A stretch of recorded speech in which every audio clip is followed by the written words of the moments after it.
All the articles you have come to love in Equus magazine are now available in this podcast, Equus on Audio. Each article is released as its own separate episode to make them quick and easy to listen to. Search Equus on Audio to subscribe on your favorite podcast player, and you'll never miss an article.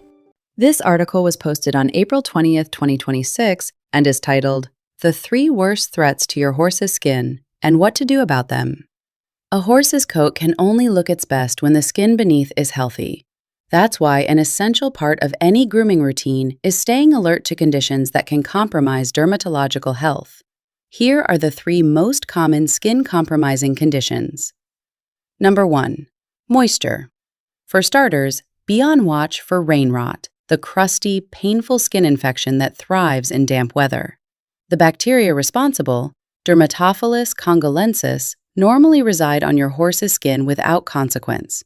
But wet weather, particularly following a long dry spell, allows them to flourish. This overgrowth triggers an inflammatory response in the top layers of the skin and hair follicle. The earliest signs of rain rot are warmth in the affected area and hairs that stand slightly on end. Within a few days, scabs begin to form at the base of the hairs. As these scabs proliferate, they develop a tight, painful crust that follows the runoff pattern of rain across a horse's back and rump. Most cases of rain rot can be treated with medicated shampoos, usually containing betadine or chlorhexidine, or other topical treatments specifically formulated to kill bacteria. In severe cases, your veterinarian may recommend systemic antibiotics. Otherwise, the treatment protocol focuses on removing the scabs to kill the bacteria beneath them. The wet and dry cycles common in milder climates can also lead to scratches, a painful bacterial infection of the skin behind the fetlocks. Scratches begin when repeated exposure to moisture followed by drying causes the skin in this area to chap and crack. Bacteria invade these small openings, and once infection takes hold, the affected skin begins to ooze and crust over, forming hard, painful scabs. Cases can range from mild, easily overlooked during routine grooming, to severe enough to cause lameness. When treating scratches, resist the urge to pick at the scabs. Pulling them off is extremely painful for the horse and could put you at risk of being kicked. Instead, gently trim the pastern hair and wash the area with an antiseptic shampoo. Afterward, dry the skin thoroughly, using a hairdryer if needed.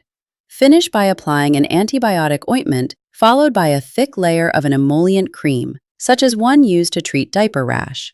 Repeat this process every other day, and the scabs will eventually loosen and fall off on their own. Number 2. Sun. You'll also want to be aware of the damage sun can do to your horse's skin. While we don't often think of horses as being vulnerable to sunburn, it can happen. Pink skin under white markings is especially susceptible because it contains less of the protective pigment melanin. A horse's sunburn will look much like your own. The skin will be inflamed, red, and tender to the touch. Extended exposure to ultraviolet or UV light can also lead to the development of squamous cell carcinoma. These lumpy, inflamed tumors most often form on pink skin around the eyes or genitalia. They usually do not metastasize, meaning they are unlikely to spread to other organs, but they can become locally invasive. Left untreated, squamous cell carcinomas can become large and ulcerated, meaning raw, and be very difficult to cure. And while it's not technically sunburn, sun exposure combined with ingestion of certain plants or medications can also lead to a painful condition called photosensitivity. In primary photosensitivity, a horse ingests plants containing photodynamic chemicals. When sunlight reaches these compounds through pink skin, they activate and damage the tissue, leading to swelling, blisters, and eventually tight crusts that slough off in sheets. In secondary photosensitization, liver disease prevents the horse from filtering these compounds from the blood. The resulting skin reaction is the same. You can shield a horse's skin from sun in a number of ways, by providing shelter and with UV-blocking masks and garments.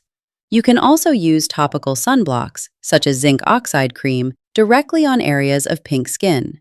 These products tend to be thick and messy, but provide good protection from the sun and are easily spread over fleshy areas.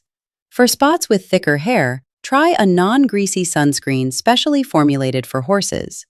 Number 3. Insects. Insects are more than just annoying. Their bites can trigger serious and long-lasting reactions in your horse's skin. One of the most significant is insect bite hypersensitivity, commonly called sweet itch.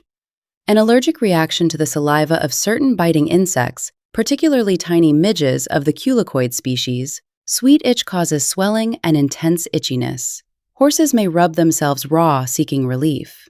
Areas where the insects like to feed, the chest, midline, crest, and top of the tail, sustain the most damage. Studies show that horses of some breeds have a genetic predisposition to develop the condition, with Icelandic, Shetland, and Friesians being most susceptible. Sweet itch often gets worse as a horse ages. It's impossible to keep all flies away during the summer months, but do your best with the use of fly sprays, masks, sheets, and boots. Also consider the larger environment, making sure manure is managed properly and that standing water isn't an issue. If you can, keep sensitive horses indoors during insects' prime feeding hours, which are usually dawn and dusk. A stall outfitted with window screens and a fan, tiny insects find it hard to fly in a breeze, is ideal, but, failing that, any shelter you can provide during those crucial hours will be helpful. Tired of flies bugging your barn? Kill flies before they hatch with fly predators. Nature's fly-fighting bugs that kill as many as 70,000 flies with a single delivery. Sprinkle these beneficial insects around your farm every 3 to 4 weeks and enjoy fewer flies all season long. Learn more at spalding-labs.com. Little bugs, big difference.